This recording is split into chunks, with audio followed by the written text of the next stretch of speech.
BJP का financial structure वो Adani company में है। और इस बात को अमेरिकनों ने समझ लिया और पकड़ लिया, इसलिए अमेरिका में केस किया है। भाई और बहनों, वो केस अदानी जी के खिलाफ नहीं है, वो केस सीधा मोदी जी के खिलाफ है।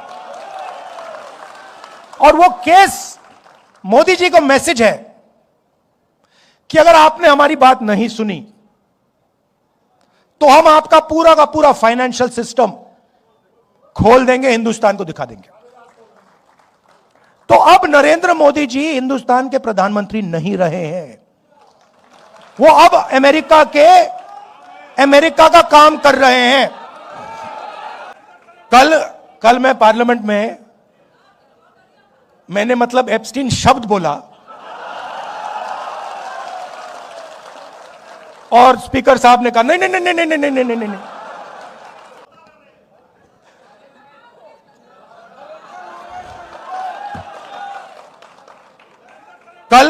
कल मैं पार्लियामेंट में मैंने मतलब एप्स्टीन शब्द बोला और स्पीकर साहब ने कहा नहीं नहीं नहीं नहीं नहीं नहीं नहीं नहीं। मैंने कहा कि देखिए मामला एनर्जी सिक्योरिटी का है, मामला एनर्जी सिक्योरिटी का है। मामला यह है कि गैस सिलेंडर नहीं मिल रहा, हमारी एनर्जी सिक्योरिटी कॉम्प्रोमाइज कर दी गई है। आज अमेरिका कहेगा कि अगर हम रूस से गैस तेल खरीद सकते हैं, अमेरिका कहेगा अगर हम ईरान से, इराक से, किसी और से खरीद सकते हैं, मतलब एनर्जी सिक्योरिटी कॉम्प्रोमाइज हो गई। उसके बाद मैंने बोला क्यों हुई, और मैंने कहा ये जो हरदीपुरी बैठा है, ये जिसको आपने ऑयल मिनिस्टर बनाया, ब्यूरोक्रेसी से उठा के ऑयल मिनिस्टर बना दिया, ये पहला कॉम्प्रोमाइज है। इसका तो नाम उधर एप्स्टीन फाइल में है, तो उसका दोस्त है।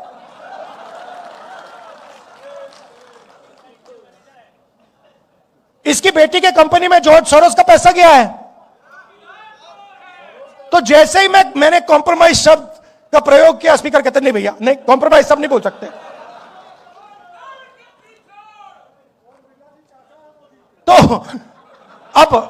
तो एक साइड एप्स्टीन है, दूसरी साइड अदानी जी। आपने बड़ी गहरी बात बोली, आपने बड़ी गहरी बात बोली। मैंने इसके बारे में कभी सोचा है। आपने बोला कि देखिए कांग्रेस पार्टी गरीब पार्टी है और कांग्रेस के जो बड़े बड़े नेता हैं वो अमीर हैं। नहीं, मगर आप बात समझिए, हम अमीर पार्टी होना ही नहीं चाहते हैं।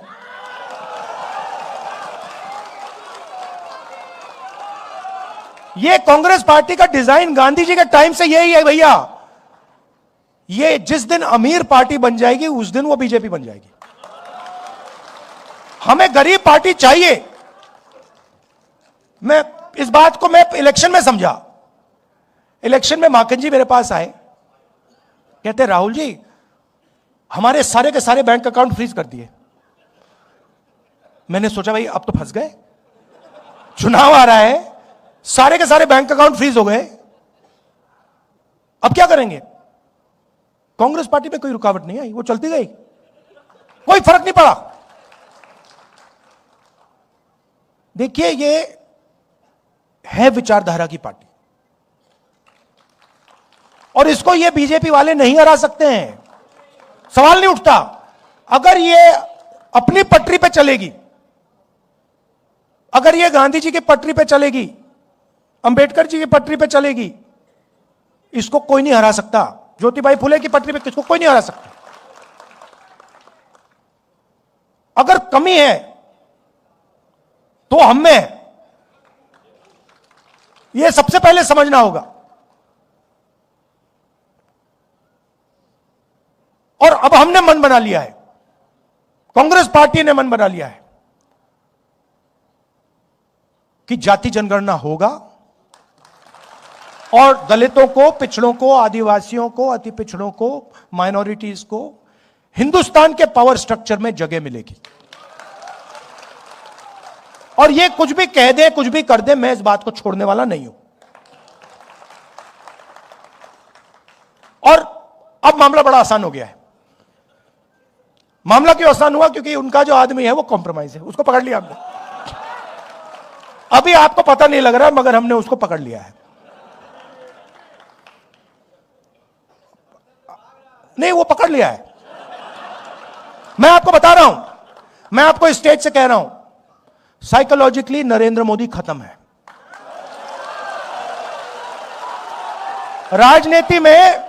राजनीति में हार पहले हो जाती है, हार पहले यहां होती है, मन में यहां पे हार हो जाती है, उसके बाद होना ही होना है।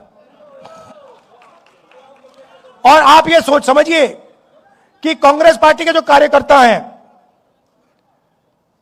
और जो हमारे दलित भाई हैं, आदिवासी भाई हैं, पिछड़े वर्ग के भाई हैं, जिन्होंने प्रेशर बनाया,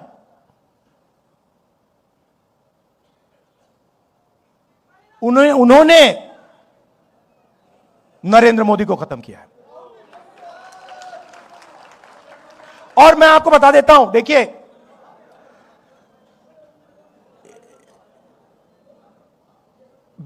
जो आपने बोला ना, कांग्रेस पार्टी का जो धन है, कांग्रेस पार्टी गरीब पार्टी, बीजेपी अमीर पार्टी बन गई।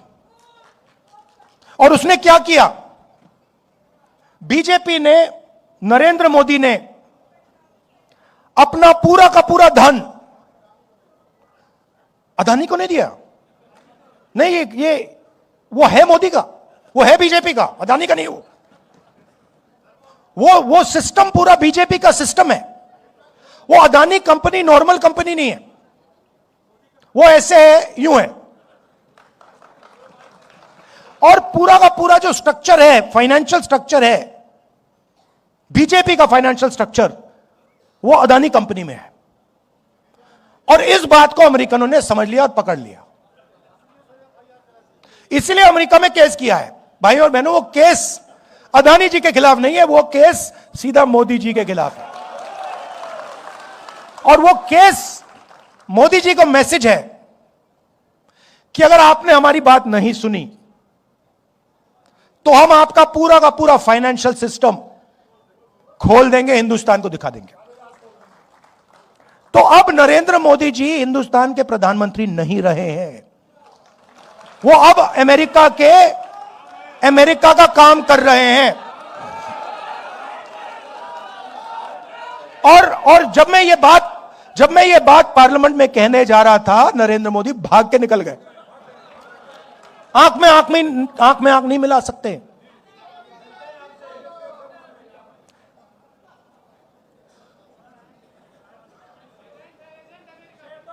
नहीं, अब देखिए, अब आप कहोगे, देखो ये आप कैसे कह रहे हो? मैं बताता हूं आपको, हर चीज का मैं आपको सबूत दूंगा। हिंदुस्तान का कोई भी प्राइम मिनिस्टर कृषि का सिस्टम नहीं खोल सकता। बाकी दुनिया के जो किसान हैं उनके लिए हिंदुस्तान का प्रधानमंत्री कभी नहीं खोल सकता है। नरेंद्र मोदी नहीं करना चाहता था। कैसे मालूम? क्योंकि मैं 4 महीने से पता लगा रहा था कि भैया ये जो अमेरिका की ट्रेड डील जो है ये रुकी क्यों है। अनऑफिशियली पूछ रहा था मैं, और हर बार जवाब आ रहा था, कृषि के मामले पे हम कॉम्प्रोमाइज नहीं करेंगे। मेरा भाषण हुआ,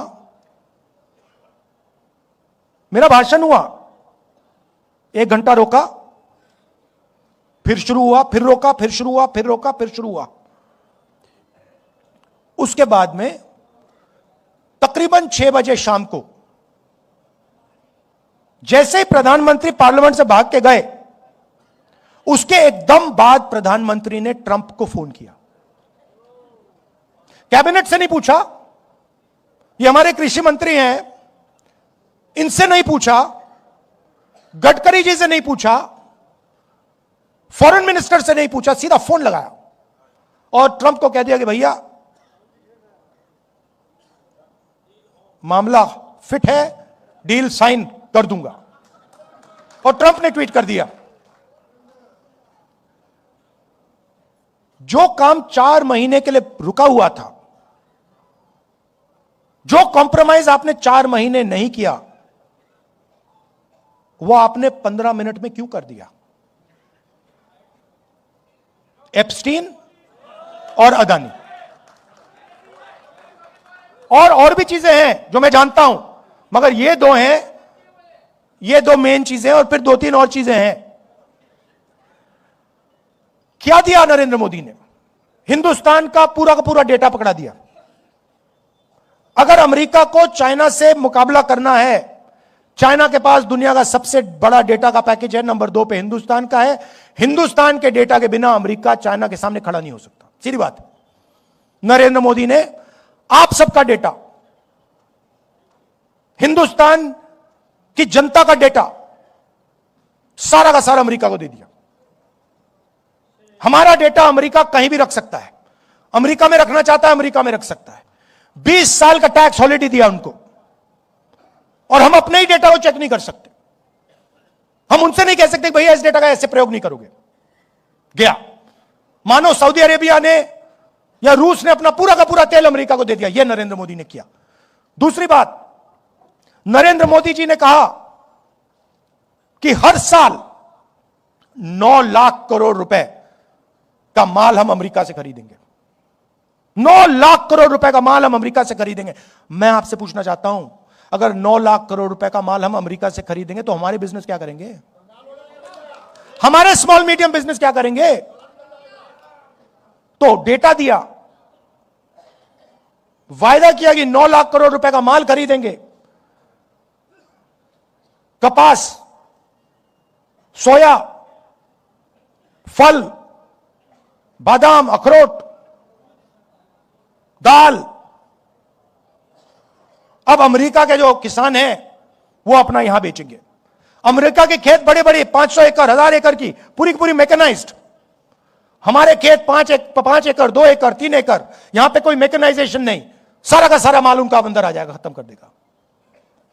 और आखिरी बात जो गौतम जी ने कही, हमारी एनर्जी सिक्योरिटी। अभी आप देखना क्या होने वाला है यहां पे। ये स्टेट ऑफ हॉर्मुज जो बंद हुआ है, अभी आप देखना हिंदुस्तान में क्या होने वाला है। अभी तो शुरुआत हुई है।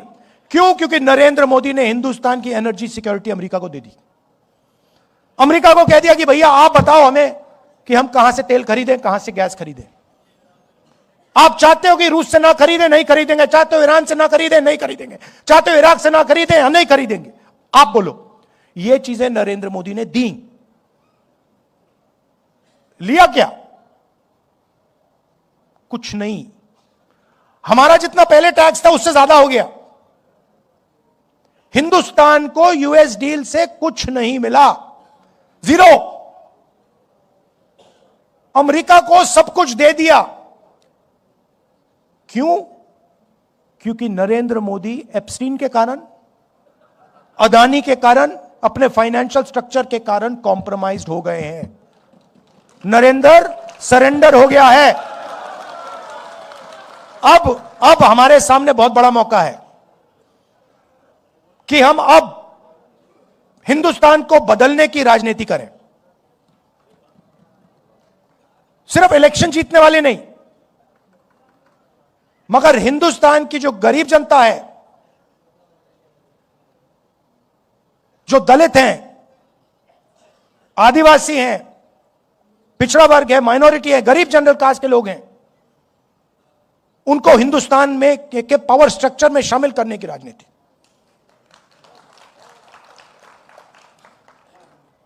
और उसके लिए आपको आपके दिल में कुछ होना पड़ेगा। नारों से नहीं होने वाला। अगर कांग्रेस पार्टी के पास उत्तर प्रदेश में 100 ऐसे लोग मिल गए, मुझे 101 नहीं चाहिए, अगर 100 लोग मिल गए जो कहते भैया मर जाएंगे मगर पीछे नहीं हटेंगे, हमारा काम हो जाएगा, खत्म हो जाएगा। मतलब यहां पे तो कितने लोग हैं? यहां पे 1000 लोग हैं। मैं तो छोड़ो, 1000 छोड़ो, मुझे बस ये 100 चाहिए जो कहे कि भैया हम मर जाएंगे मगर ये जो हमारा लक्ष्य है इसको हम नहीं छोड़ने वाले, काम हो जाएगा हमारा। आप सब आए, आपने इतनी एनर्जी दी, इतना प्यार दिया, इसके लिए दिल से आपका धन्यवाद करता हूं। और मैं आपको सिर्फ कहना चाहता हूं कि मेरे लिए अंबेडकर जी का संविधान, गांधी जी का संविधान, यह सबसे जरूरी चीज है और इसकी हम मरते दम तक इसकी हम रक्षा करेंगे। आप सबका बहुत बहुत धन्यवाद।